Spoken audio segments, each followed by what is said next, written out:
सेना का आदमी उसी में जा कर के 6 महीने की ट्रेनिंग में वो हवाई जहाज़ उड़ाने लगता है, 6 महीने ट्रेनिंग में राइफ़ल चलाने लगता है, 6 महीने की ट्रेनिंग में कार चलाने लगता है। तो वो उस तरह का स्ट्रक्चर यहाँ पर डेवलप क्यों नहीं कर रहे हैं? एमटेक बीटेक करके जो है समोसे की दुकान पर काम कर रहे हैं, क्या मतलब है इसी पढ़ाई का? इंजीनियरिंग करते वगैरह हैं। इंजीनियरिंग करने के बाद कितने लोग मैकेनिक की दुकान खोलते हैं, बताइए मुझको। कितने लोग मैकेनिक की दुकान खोलते हैं बीटेक किए हुए? लेकिन इंजीनियर इसलिए बेरोजगार है कि वो स्कूटर की बनाने की ट्रेनिंग लिया है, मैकेनिकल इंजीनियर है, लेकिन वो मोटरसाइकिल बनाने की, पंचर बनाने की दुकान नहीं खोलेगा, वो बेंगलोर भाग जाएगा। तो चुनाव के सिलसिले में हम और आगे बढ़ते हैं, कुछ लोगों से बात करते हैं। सर, नाम क्या आपका? पवन गुप्ता। सर, संजय सिंह। सर आप राजीव गांधी को किस तरीके से देखते हैं? राजीव गांधी को मैं एक अगर देखा जाए तो अगर राम मंदिर की शुरुआत जो है राजीव गांधी के ही माध्यम से हुई थी, लेकिन वह सही मुकाम तक नहीं पहुंचा पाए और उनका राजनीति में बहुत बड़ा योगदान भी रहा है। यह कहना बिल्कुल ही गलत होगा कि किसी भी व्यक्ति का योगदान नहीं रहा है। चाहे पूर्व में भी नेता जो रहे हैं उनका अपना अपना योगदान रहा है, लेकिन हमारी अपेक्षाएं बहुत अधिक हैं जिस तरीके से हम उस चीज़ को नहीं देख पा रहे हैं। लेकिन ये कहना बिल्कुल ही गलत होगा कि किसी का योगदान नहीं रहा है। सबका अपना अपना योगदान काफ़ी हद तक रहा ही है। सर, क्या राहुल गांधी की बात करें अगर उनके सुपुत्र, तो क्या वो अपने परिवारवाद से हटके अपने काम को लेकर वो खरे उतरे हैं?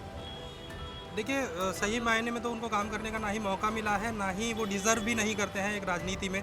मैं कहूँगा कि तुलनात्मक अन्य भी जो जैसे कि प्रियंका, उनसे अगर तुलना की जाए तो कुछ हद तक सही है, लेकिन बाकी कांग्रेस में अन्य हैं जैसे कि सचिन पायलट हुए। मैं मुख्य रूप से सचिन पायलट का ही नाम लेना चाहूँगा।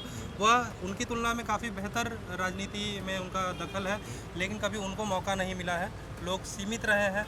यह एक बहुत बड़ा दुर्भाग्य रहा है कांग्रेस के लिए, जिससे कांग्रेस का आज दिन प्रतिदिन पतन होता चला जा रहा है, क्योंकि वो परिवार से हट के कभी सोच ही नहीं सके हैं, जिस कारण से आज लगातार उनका पतन होता चला जा रहा है। और आगे जब तक वो इस विचारधारा से थोड़ा सा हटेगी नहीं, तब तक मेरा मानना है कि वह कुछ ना कुछ मेरे हिसाब से बहुत अच्छा नहीं कर पाएगी। सर ने भी जो बात की, क्या आप उससे सहमत हैं? सर ने जो भी बात कही है राहुल गांधी को लेकर, क्या आप उससे सहमत हैं? राहुल गांधी एक परिपक्व नेता है, उनके अंदर परिपक्वता नहीं है, उनको पुरानी विचारधारा पर चल रहे हैं और जातियों का संतुलन बनाने का प्रयास कर रहे हैं, जो आज की डेट में संभव नहीं है। आज की डेट में युवा पढ़ा लिखा है और पढ़ी लिखी राजनीति वो करना चाहता है, उसको रोज़गार चाहिए, व्यापार चाहिए, इससे आगे वो कुछ नहीं सोचता है। और राहुल गांधी या अन्य जो भी विरोधी पार्टियां हैं, उनके नेता पुरानी विचारधारा पर अभी भी चल रहे हैं। सर, आपने जो भी रोजगारी की बात की, तो बीजेपी के सत्ता में कहीं ना कहीं रोजगारी का एक बहुत बड़ा मुद्दा बन चुका है, तो आप इसको कैसे देखते हैं? सभी लोग रोजगार कर तो रहे हैं, डिजिटल तरीके से रोजगार हो रहा है। नहीं, मैं रोज़गार के बारे में ये कहना चाहूँगा कि बहुत से रोज़गार अभी भी हैं, लेकिन मेरा मानना है कि लोग स्किल्ड नहीं है। हम पढ़ तो ले रहे हैं ग्रेजुएशन, लेकिन हमें ये समझना पड़ेगा कि अब ग्रेजुएशन से संबंधित नौकरियां नहीं रह गई, या अगर हम किसी भी तरीके से पास कर ले रहे हैं लेकिन हमारे पास कहीं ना कहीं स्किल नहीं है। मेरी खुद की भी अपनी कंपनी है, मैं आए दिन इंटरव्यू ले रहा हूँ या आए दिन देख रहा हूँ, बच्चे सेल्स के लिए भी आते हैं तो वो पूछते हैं कि क्या हमें सेल्स करना पड़ेगा क्या, तो उनमें समझ है ही नहीं कि अगर सेल्स के लिए आ रहे हैं तो ऑब्वियस सी बात है सेल्स करना पड़ेगा। मतलब सिर्फ डिग्री ले लेते हैं और स्किल्स की कमी है। स्किल्स की कमी है हर जगह। कहीं ना कहीं हमें इस ओर सोचना चाहिए कि हमें स्किल सीखना है। नित्य नए रोजगार आते चले जा रहे हैं। लोगों का कहना था कि कंप्यूटर आएगा तो रोजगार चले जाएंगे, क्या रोजगार चलेगा? दूसरी चीज़ कि भाई आप जीडीपी के आधार पे ही रोजगार दे सकते हैं। भाई किसी भी देश में एक परसेंटेज है रोजगार देने का सरकारी, उस परसेंटेज के आधार पे आप रोजगार नहीं दे सकते। आज निरंतर जो है जनसंख्या वृद्धि हो रही है, आप कहाँ तक किसको किसको रोजगार देंगे? रोज़गार की भी एक सीमा है ना सरकारी रोज़गार की। बाकी देखिए प्राइवेट भी रोज़गार ही है एक तरह से। अभी कुछ सज्जन ने कहा कि हमारे यहाँ जो बड़ी कंपनियों को जो है दिया जा रहा है मौका, ठीक है, नो डाउट दिया जा रहा है। बड़ी कंपनियों को इसलिए बढ़ाया जा रहा है क्योंकि वो रोज़गार वहाँ पे पैदा हो रहा है। छोटी कंपनियाँ आ रही हैं, आज अपना पेट भर रही हैं और चली जा रही हैं, तो कहीं ना कहीं उनमें भी स्किल की कमी है। बहुत सी कंपनियों को स्किल डेवलपमेंट के तहत या फिर क्या बोलते हैं बिज़नेस डेवलपमेंट के लिए तमाम तरीके के लोन उपलब्ध कराए गए पिछले 10 सालों में, लेकिन उसका परिणाम क्या निकला कि इतनी कंपनियों का रजिस्ट्रेशन हुआ, स्टार्टअप इंडिया का इतना जो है शुरुआत हुआ, उनको भी लोन दिया गया, ऐसा नहीं कि नहीं दिया गया, लेकिन 70 से 80% कंपनियां बंद हो गई। क्यों बंद हो गई? उनको भी तो मौका मिला था। तो सर आपके हिसाब से सरकार को सरकारी नौकरी से ज़्यादा अब लोगों के स्किल्स पे ज़्यादा फोकस करना चाहिए?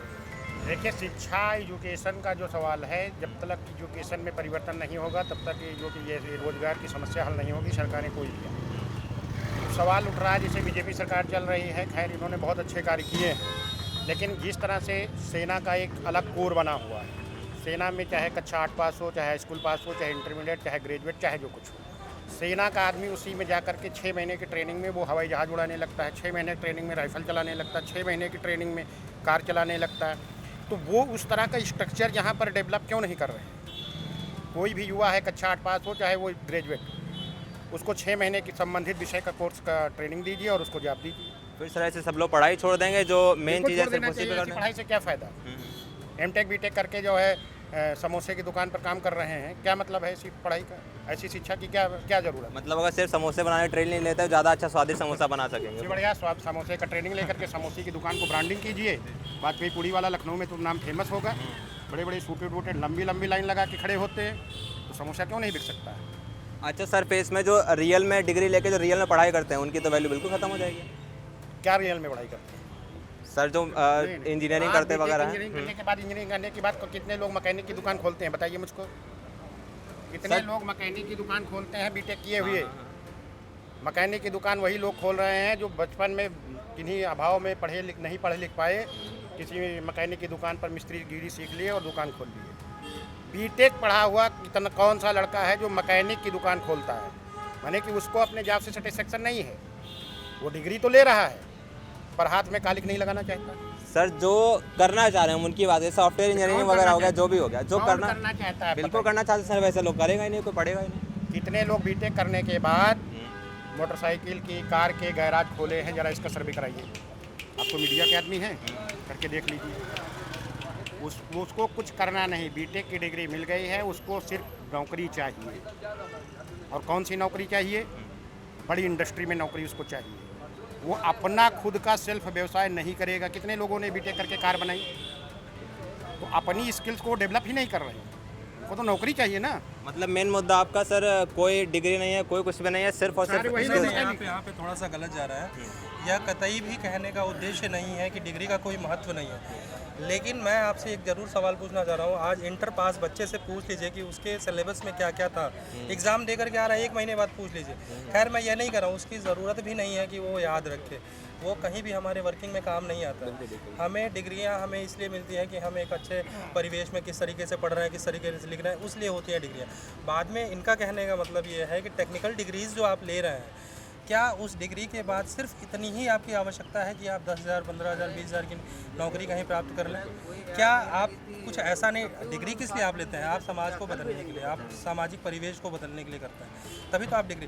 तो ज़रूरी तो है नहीं कि 10 साल, 10,000, 15,000, 20,000 में आपका जीवन यापन नहीं हो सकता, लेकिन आप इससे ऊपर सोच भी नहीं रहे हैं कि हम कुछ बदलने के लिए आए।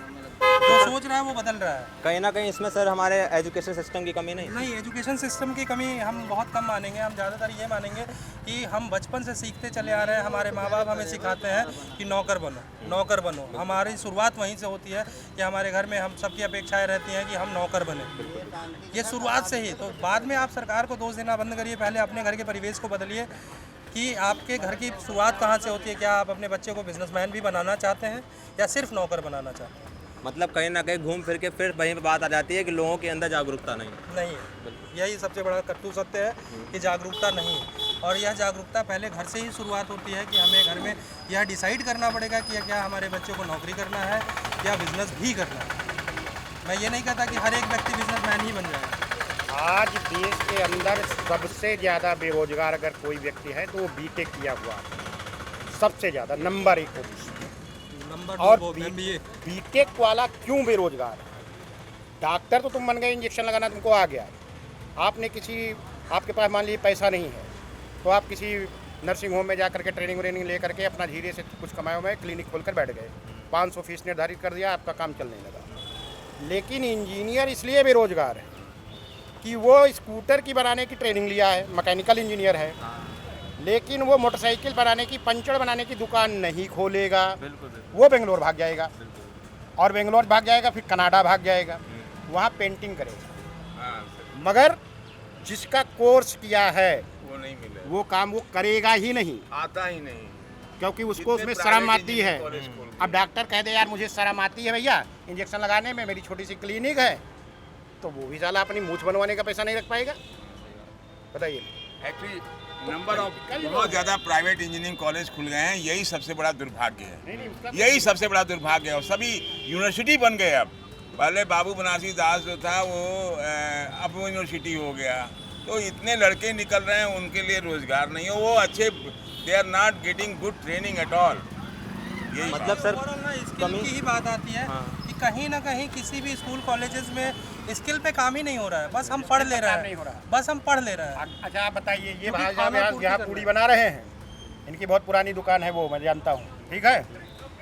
उस पर काम करने वाले कितने लोग जगह जगह ठेला लगा के अपना खुद की दुकान चला रहे हैं, लेकिन बीटेक किया हुआ लड़का कितनी कंपनी चला रहा है, कौन सी फैक्ट्री खोला है बताइए हमको। लखनऊ में इतने दिन से कितने लाखों लोग बीटेक इंजीनियर करके निकलते हैं, मैं खुद एमसीए किए हुए, कितने लोग यहाँ काम कर रहे हैं, एक भी फैक्ट्री नहीं लगती। फैक्ट्री तो छोड़ो, दुकान नहीं खोलेंगे मतलब जो तो लोग नौकरी कहाँ जिसकी- से आएगी आप बताइए। जिसकी लोग डिग्री लेते हैं उसे सीखते हैं, वो काम करने में शर्म यहाँ लगती है। पे क्या होता है ना कि लोगों के दिमाग में आ गया है कि नौकरी का मतलब सरकारी, केवल सरकारी नौकरी से कोई भी देश नहीं चलता है, ठीक है।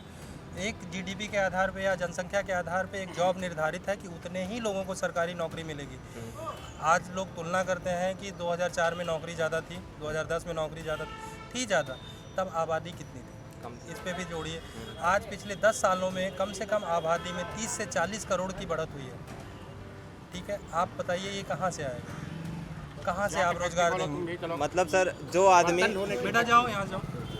जो आदमी सरकार से उम्मीद लगाए बैठा है कि वो उसका विकास करे आगे, तो बिल्कुल नहीं रखना। सरकार क्यों किसका विकास करेगी आप बताइए। आप मैं अभी आपसे पूछता हूँ कि आप अपना घर का रोजगार सही से चला पा रहे हैं, क्या आप अपने घर को चला पा रहे हैं। बहुत से लोगों का कहना होगा नहीं हम अपना घर, जब आप अपना घर नहीं चला पा रहे हैं, हम राय दे रहे हैं देश के प्रति, लेकिन राय देना आवश्यक है, राय तार्किक राय दीजिए। बार बार हम दोषारोपण करें कि नहीं सरकार ही गलत है। सर्वप्रथम आप अपने में बदलाव करिए, अपने स्किल पे काम करिए, खास करके स्टूडेंट के बीच में, मतलब अभ्यर्थियों के बीच में जाइए, आप उनसे पूछ के देखिए एक बार, वह खाना पूर्ति करने के लिए पढ़ाई कर रहे हैं कि माँ बाप ने एडमिशन करा दिया है तो मुझे पढ़ना है।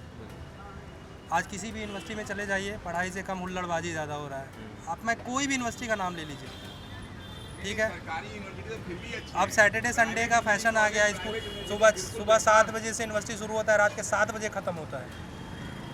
मतलब लेकिन सर इसमें ये भी तो है कि पढ़ाई के अलावा एक्स्ट्रा करिकुलर एक्टिविटी से वो लोग ध्यान दे रहे हैं। इनोवेशन की तरफ ध्यान नहीं। जब देखिए इंजीनियरिंग करने का मतलब ये होता है हम इनोवेशन पर फोकस करें, और जब हम एक फैक्ट्री लगाएंगे तो 1000 लोगों का रोज़गार मिलेगा। टाटा ने एक फैक्ट्री लगाया है रेवा रोड पर, कितने लोगों को रोज़गार मिला।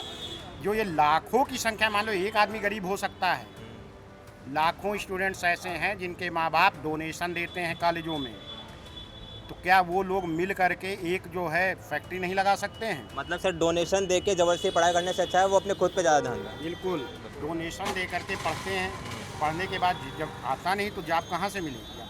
सिंपल सी बात। मैंने अभी आपको एक बहुत छोटा सा एग्जांपल दिया। तो कि जॉब का यहाँ जो नित्य विषय है, प्रतिदिन लोग इंटरव्यू देने के लिए आते हैं, सेल्स का इंटरव्यू देने के लिए बंदा आता है और पूछता है सर सेल्स करनी पड़ेगी क्या, सर फील्ड में जाना पड़ेगा क्या। अब आप सोचिए इससे बड़ा दुर्भाग्य और क्या हो सकता है। आप ऐसे समाज से क्या अपेक्षा करेंगे कि उनको नौकरी नहीं मिल रही है। मतलब आखिरी में सबसे मेन मुद्दा यहीं पे आता है कि लोग अपने ऊपर कम ध्यान देकर सरकार पे ज़्यादा आरोप ठहराते हैं। तो इसी के साथ हम अपनी वाणी को विराम देते हैं। मैं रोशन दीक्षित, कैमरामैन देवेश श्रीवास्तव के साथ, प्रत्यक्षदर्शी समाचार, लखनऊ।